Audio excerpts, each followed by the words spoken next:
At this point of the season, we felt it was important to provide some further guidance, clarification, and reinforcement of our new rules. In general, positive adjustments are being made by players, coaches, and officials, and the new rules have achieved the intended result.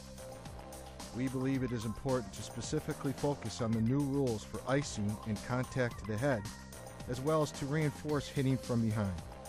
Player safety continues to be an overall point of emphasis, and the hockey community must maintain a strict standard to protect student athletes. As always, the video footage included here is intended for educational purposes and not to be critical of officials or teams. Let's start with a few examples of the new icing rule. As a refresher, the icing rule is a combination of automatic and touch-up icing. The idea is to encourage continuous play, but keeping the safety element of automatic icing. The key point for the calling official is to determine which player would reach the puck first during a potential icing situation. In situations where it is not clear which team will reach the puck first, a tie goes to the defensive team. The official shall make his determination no later than when the first player reaches the end zone face-off dots. The goalkeeper also must remain in the crease for icing to be called. Keep in mind that basic icing rules still apply. The puck must be shot from behind the center red line. The team shooting the puck must be of equal or superior numerical strength. The puck must completely cross the goal line. No opposing player was able to play the puck before it crosses the goal line. The opposing goalkeeper did not leave his crease and or fake playing the puck. None of these rules are different from regular touch icing or even automatic icing. Here are several plays from this season to illustrate proper mechanics and enforcement. In this example, the attacking team is clearly in position to touch the puck first.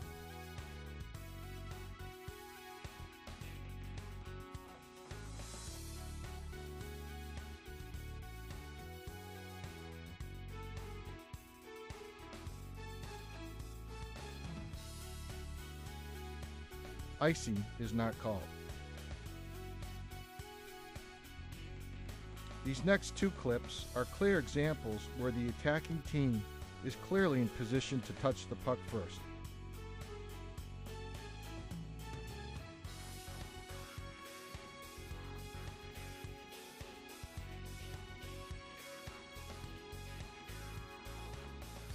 Icing is not called. Notice the position of the linesman. He hustles to put himself in good position to see the entire play clearly.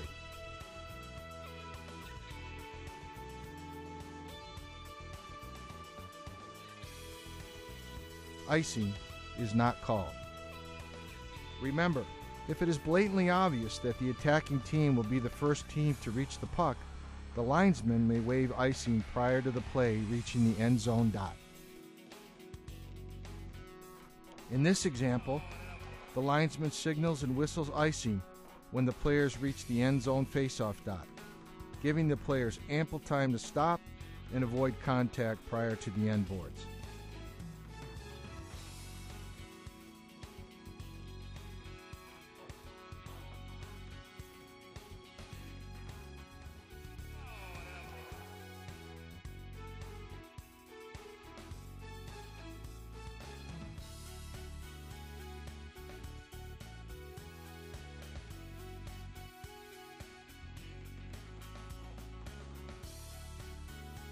Icing is called.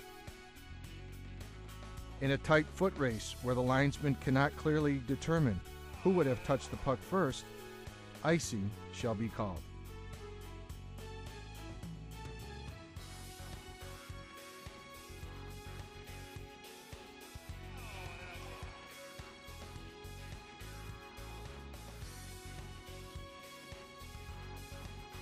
This is another clear example where the linesman has determined the defender would have touched the puck first. Notice the hustle by the front linesman to put himself in position to make the call.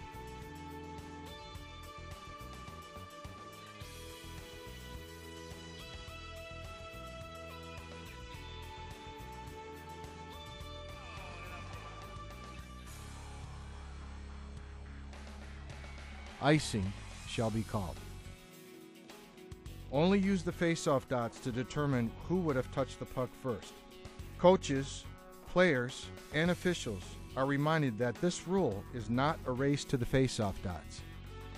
In this clip, notice that the goalie leaves his crease and plays the puck prior to it crossing the goal line.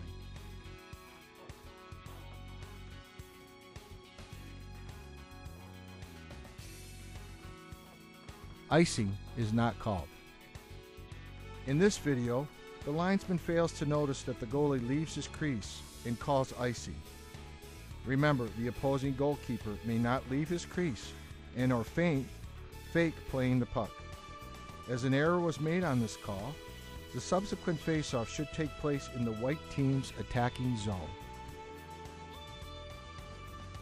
When there is a slow-moving puck and the players are in a tight foot race, if the puck does not cross the goal line before players get to the face-off dot, icing must be waived, since the decision of the linesman has to be made no later than the end zone face-off dots.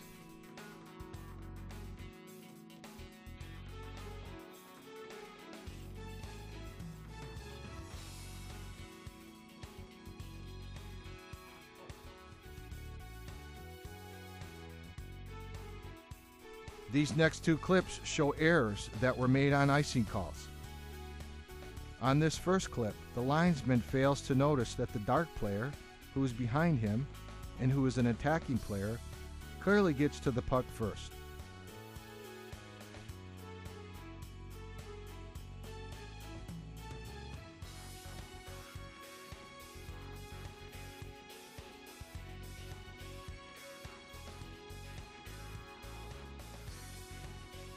As icing was called an error, the subsequent face-off should take place in the dark team's attacking zone.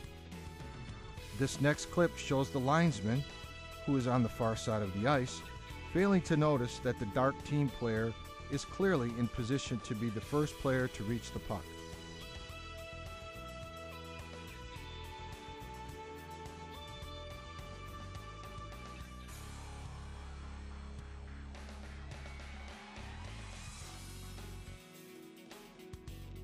Icing was called an error, and the subsequent face-off should take place in the dark team's attacking zone. It is imperative that the front linesmen communicate with players involved in the icing situation to avoid any unnecessary contact. Referees are instructed to use good judgment and continue to call any unnecessary contact on icing as hitting after the whistle. This clip illustrates an icing play that is called. The referee properly penalizes the unnecessary contact after the play.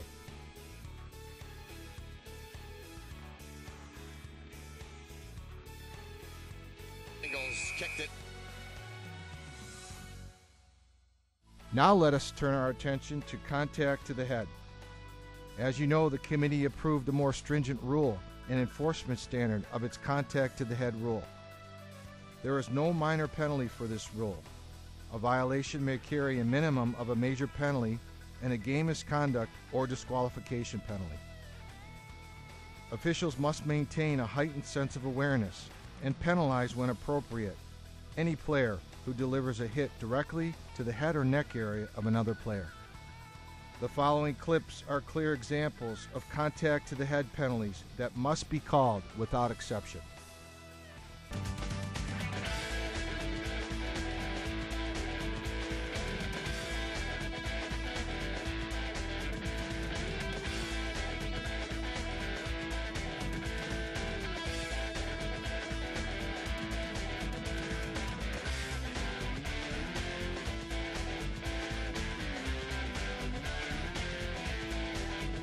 Dotted wide of the goal. Good read by Springer. Their winger was not open. His second read was the center. Good play by number 4. And the penalties coming up on the Chargers. 5-minute penalty called against Sebastian Jeffrion. That is a point of emphasis this year.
While improvement has been made, hitting from behind continues to be an issue in our game. Game officials must continue to be stringent when administering these fouls, with a minimum of a major and a game misconduct or disqualification penalty. The responsibility remains with the player approaching an opponent along the boards. Players must refrain from hitting from behind, regardless if an opponent turns to protect the puck or not. The following clips are clear examples of hitting from behind penalties that must be called without exception.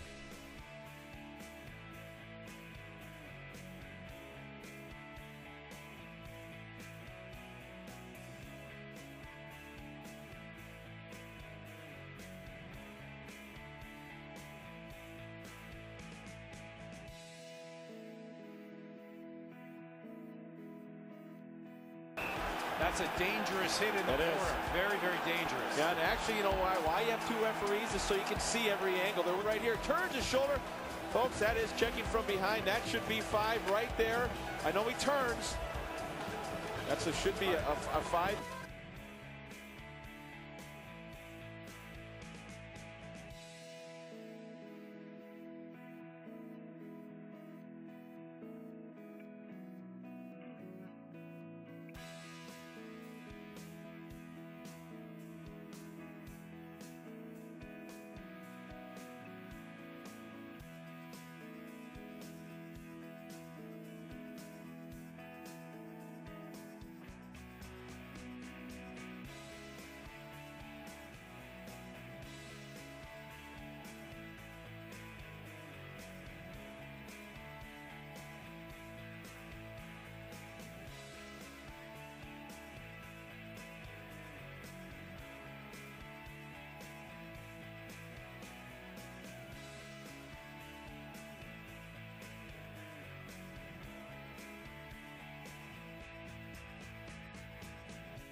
On behalf of the NCAA, thank you for your attention to this presentation, and good luck with the rest of the season.